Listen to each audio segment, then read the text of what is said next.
Everyone, good evening. কেমন আছো সবাই? আশা করছি সবাই খুব ভালো আছো, সুস্থ আছো। আমরাও খুব ভালো আছি।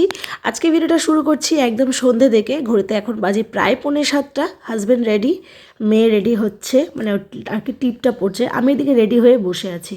তো যাই হোক, চলো এবার বেরোবো। আর বেরোনোর আগে হাজব্যান্ডকে কিছু একটা নেওয়ার কথা আমি জিজ্ঞাসা করছিলাম। ও তারপরে ভাবলাম, আমি তো নিজেকে দেখাইনি আজকে, একটু আয়নায় নিজেকেও একটু ভালো করে দেখাই। মেয়েদিকে পড়ছিল মাস্ক, আর এই যে আমি একটু নিজেকেও দেখিয়ে নিলাম।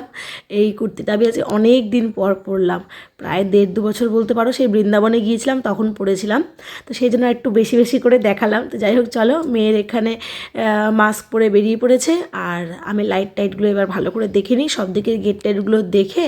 জুতোটা তো আমাদের এই পাশে সিঁড়ি ঘরে থাকে, এদিক থেকে জুতোটা নিয়ে চলো বেরোই। ছোটো একটা জলের বোতলও নিতে হয়, কারণ মেয়ের আবার বাইরে বেরোলে বেশি জল তেষ্টা পায় বাড়ির থেকে।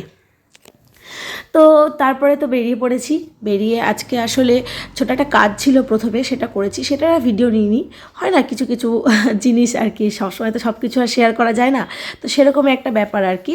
তো সেইটা সেরে এখন যাচ্ছি ওই পারে, মানে ইংলিশ বাজারে। প্রচুর কেনাকাটা এখনও বাকি আছে। মানে আজকে কেনাকাটাগুলো কী বলতো, মানে প্রয়োজনীয়, আবার খুব ছোট ছোট, মানে একটা জিনিস এখানে, একটা জিনিস ওখানে, একটা জিনিস সেখানে, এরম করে। তো প্রথমেই এসে নিলাম মেয়ের আর্নিকা জেল আর খাওয়ার আর্নিকাটা, কারণ আজকে যদি কেনাকাটা কমপ্লিট না করি এরপরে ব্যাগ গোছানোর আমি আর সময় পাবো না, কারণ হাতে আর মাত্র 2 দিন আছে। তো এরপর আমাকে ব্যাগ গোছানো শুরু করতে হবে। তো মেয়ের তো দেখলেই আর্নিকাটা নিয়ে কেমন আগে আগে ছুটলো, আর পেছন পেছন আমি যাচ্ছি। সবসময় তাই হয়, ওরা বাবা মেয়ে আগে আগে হাঁটে, আমি পেছন পেছন হাঁটি। তারপরে ওখান থেকে বেরিয়ে এসে এলাম হচ্ছে নেতাজি মার্কেটে। এবার আমরা যখন কেনাকাটা করি না, বেশিরভাগটাই প্রেফার করি হোলসেল যে দোকানগুলো, সেই দোকান থেকে নেওয়ার। যেমন আর্নিকাটা কিন্তু আমাদের এপারেও পাওয়া যেত, মানে যে কোনো মেডিসিন দোকানে পাওয়া যায়, কিন্তু ওই একটু হোলসেল দোকান থেকে নিলাম। ওইখানে ঢুকে, ওটা হোমিওপ্যাথির হোলসেল দোকান। তারপরে এলাম এই যে স্টেশনের দোকানটা, এটা বহুবার দেখিয়েছি, এটাও একটা হোলসেল দোকান। আর এই হোলসেল জিনিসপত্রের দোকানগুলো দেখবে এত জিনিসপত্র থাকে যে মানুষগুলোকেই দেখা যায় না।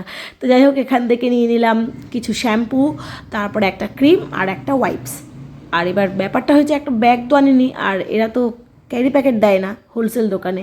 তো সেই জন্য গাড়ির ডিকিতেই রাখলাম। রাখার পরে এসেছি একটু চিড়েমুড়ির দোকানে।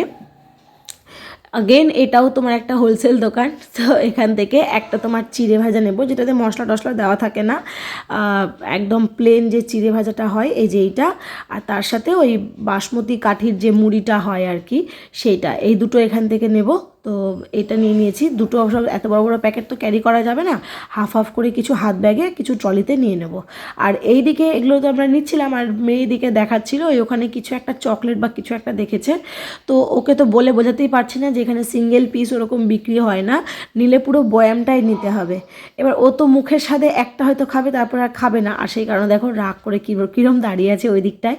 তো ওই দিকটা সেরে এসে নিলাম কিছু ডিসপোজেবল তোমার ওই প্লেট, তারপরে চায়ের কাপ, আর হচ্ছে তোমার টিস্যু। এগুলো নেওয়ার দরকার ছিল, এগুলো নিয়েছি। আর ওই যে ওর মুড ঠিক হয়ে গেছে, ওর 2-1 মিনিটই লাগে। 2 মিনিটেই তোমার রেগে একদম বোম হয়ে যায়, আবার 2 মিনিটে ঠিক হয়ে যায়।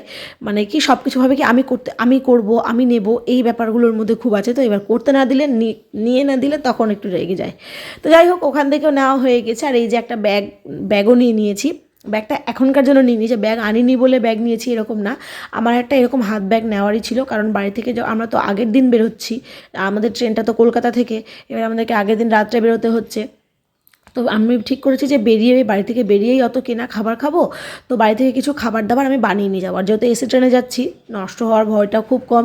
তো সেই কারণে আমি এরকম একটা হাত ব্যাগ চাইছিলাম। আমার আগের একটা এরকম হাত ব্যাগ ছিল, যেটা এর আগে মানে কি বলবো, প্রচুর জায়গায় গিয়েছে। আমি যত জায়গায় বেড়াতে গিয়েছি সব জায়গায় আমার হাত ব্যাগটা গিয়েছে, কিন্তু ব্যাগটা না একটু ছিঁড়ে গেছে। তো হাজব্যান্ড বললো যে ওটা সারানোর থেকে তো আরেকটা নিয়েই নাও। ওটা 150 টাকা নিয়েছিল, এটা একটা মেলা থেকে নিয়েছিলাম, আর এটা 100 টাকায় নিল। তো যাই হোক, তারপরে তো একটু চা না খেলে নয়, সন্ধ্যাবেলা আজকে চা খাওয়া হয়নি। তো সেই জন্য এখানে একটু এলাম চায়ের দোকানে। মেয়েকে কিনে দিয়েছি একটা ওই বিস্কুট, যেটা ওই পছন্দ করেছে। ওই বেকারি বিস্কুটগুলোই পাওয়া যায় এই চায়ের দোকানগুলোতে। আর এখানে হাজব্যান্ড লিস্টগুলো দেখছিল যে আর কি কি বাকি রইলো, আর সেগুলো নিতে গেলে কোন কোন সাইডটায় যেতে হবে। তো দেখলাম যে না, আমাদের এপারের কাজ আজকের মতো কমপ্লিট।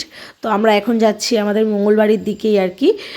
ওখান থেকে ওই যে হাজব্যান্ডের বন্ধুর দোকান আছে, ওর দোকানে আগে যাব, ওই দাদার দোকানে। সেখান থেকে নেব হচ্ছে কিছু হয় না রেগুলার যে সমস্ত মেডিসিনগুলো বা যেগুলো নেসেসারি থাকে আর কি কোথাও গেলে সাথে নিয়ে যাওয়ার, যেমন তোমার ধরো জ্বর, একটু গ্যাসের ট্যাবলেট, তারপরে মেয়ের তো A to Z নিয়েছি আমি, পেটে ব্যথা থেকে শুরু করে কাশি থেকে শুরু করে জ্বর সর্দি কাশি সব ওষুধ নিয়েছি, কিছু ব্যান্ডেড, একটা ছোটো বোরোলিন, এরকম আর কি টুকটাক অনেক কিছু নিয়েছি, মানে যেগুলো আমরা লিস্ট করেছিলাম আর কি। যাই হোক, হাজব্যান্ড বারবার বলছে আর কী নেওয়ার আছে বলো, কী নেওয়ার আছে। আমি বললাম না আমার তো কিছু মনে পড়ছে না। তো আমার মনে করে যেটা ব্যাগে রাখতে হবে অবশ্যই আমার মাথা ব্যথার ওষুধটা, মানে আমার ওই মাইগ্রেনের ব্যথার ওষুধটা, তার সাথে হচ্ছে তোমার কিছু ওআরএস, কারণ আমার প্রেশারটা যখন তখন তো বেড়ে যায়, আবার যখন তখন একদমই কমে যায়, তো তখন মাথা টাথা ঘোরে, তো সেই কারণে ওআরএসটা আমাকে সাথে রাখতেই হয়। তারপরে এলাম একটা মুদির দোকানে, এখান থেকে খুচকাচ অনেক কিছু, যেমন একটা ধরো সার্পের প্যাকেট, যেহেতু 15-16 দিনের ব্যাপার, জিনিসপত্র কাচতে হতেই পারে, তাই সার্পের প্যাকেট, তারপরে দুটো কী বলে ছোটো পেস্ট, গায়ে মাখার সাবান, মুড়ি, চাউমিন, এরকম আরও অনেক কিছু নেওয়ার ছিল। তো সেগুলো নিয়ে বাড়ি এসেছি, বাড়ি এসে একটু বসেছি, প্রচণ্ড টায়ার্ড হয়ে গেছি। আসলে ভিডিওতে তো অত লং করে দেখানো যায় না, তবে ঘুরে ঘুরে নিতে গিয়ে অনেকটা রাত্রি হয়ে গেছে, প্রায় 9:45 এখন বাজে। বাড়ি এসে ফ্রেশ হয়ে তোমার হচ্ছে এইখানে সমস্ত কিছু ছড়িয়ে নিয়ে বসেছি, হাজব্যান্ড এখানে মিলিয়ে তোমার কী করে লিখে রাখে আর কি। আমরা একটা ডায়েরি করেছি যেখানে আমরা A to Z এই ট্রিপটায় আমাদের যা খরচা হবে সব আমরা নোট ডাউন করবো, যাতে আমাদের সুবিধা হয় বুঝতে, যে এক্স্যাক্টলি কত টাকা আমাদের খরচ হলো। তো এই হচ্ছে ব্যাপার। তো এইগুলো সব আস্তে আস্তে এখনও গোছাবো বলতে কি সবই কালকে ট্রলিতে উঠবে, তো সেটাও তোমাদের সঙ্গে শেয়ার করব। আর চলো এগুলো এখন গুছিয়ে নিই। এই ভিডিওটাও এই পর্যন্ত রাখছি। সবাই খুব ভালো থেকো, সুস্থ থেকো। আমার এই ছোট্ট ভিডিওটা তোমাদের কেমন লাগলো সেটা অবশ্যই কমেন্টে জানিও, ভালো লাগলে একটা লাইক করে দিও। আর যারা যারা এখন আমার চ্যানেলটাকে সাবস্ক্রাইব করোনি প্লিজ চ্যানেলটা সাবস্ক্রাইব করে আমার পাশে থেকো। আজকের মতো টাটা, দেখা হবে খুব তাড়াতাড়ি।